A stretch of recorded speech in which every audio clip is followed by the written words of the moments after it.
Hi, Dolly Calapez for Dance Teacher Web.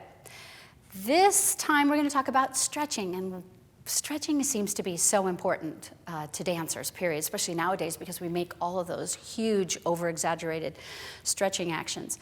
I'm going to focus a little bit more on not such a severe stretch, but more of a comprehensive stretch. So stretches that don't just include the hamstrings, but stretches that include the upper back, the upper hip part of the back, so the lower back here, but on top of the hip, and also the hip flexors in the front, primarily here.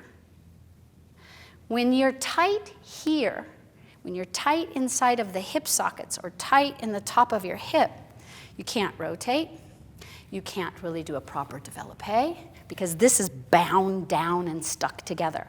So we're going to stretch our hips. I'm going to come down on the floor. Some of them are common stretches, but if you do them in the proper sequence, it releases the pelvis in the proper order. So we're not really talking about hamstring stretches. We're talking about hip stretches. So we're going to sit on the floor. And we all know this position where our knees are doing the butterfly stretch. Well, we're going to sit with one foot butted up against the other foot so that it's kind of like a choo-choo train, right? And this knee, you don't want to bring them too close to you. The further away, the more you're going to get a stretch on the inside of your hip.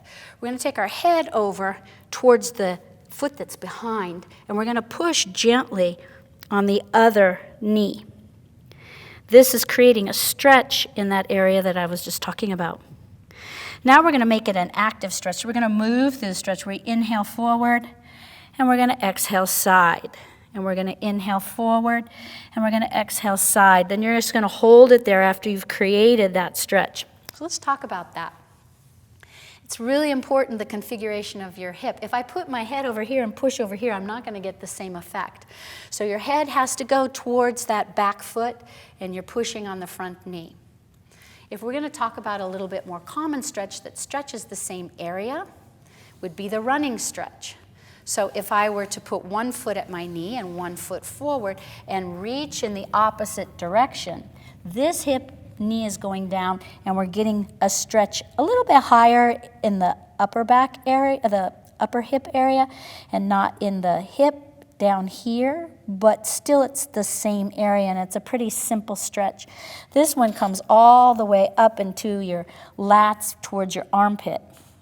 So if we're doing this as our precursor, you can then come up, fold that leg in, and do that. So they're kind of connected. So let's do a series, those two series of stretches for your hips. We're going to start with our legs forward. You're then going to bend one knee. I'm going to choose to bend my left knee. If you bend your left knee, your arms go to the right side, and you're going to hold. When you're holding a stretch, it's important to hold it for at least 30 seconds. So if it's music, if you're timing to music, let's do it for 32 counts, right? So it's kind of a long time. The only reason we have to hold this long is because it takes that long for your body to facilitate stretch. You have to at least hold for 30 seconds. So once we've done that, we're going to come up, then you're going to fold that foot in so they're lined up.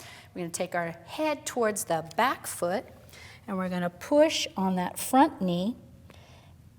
And then we're going to inhale forward and exhale side, pushing on the leg. Inhale forward and exhale side, and then hold it there for about 30 seconds. After you've held this for 30 seconds, we're going to come up,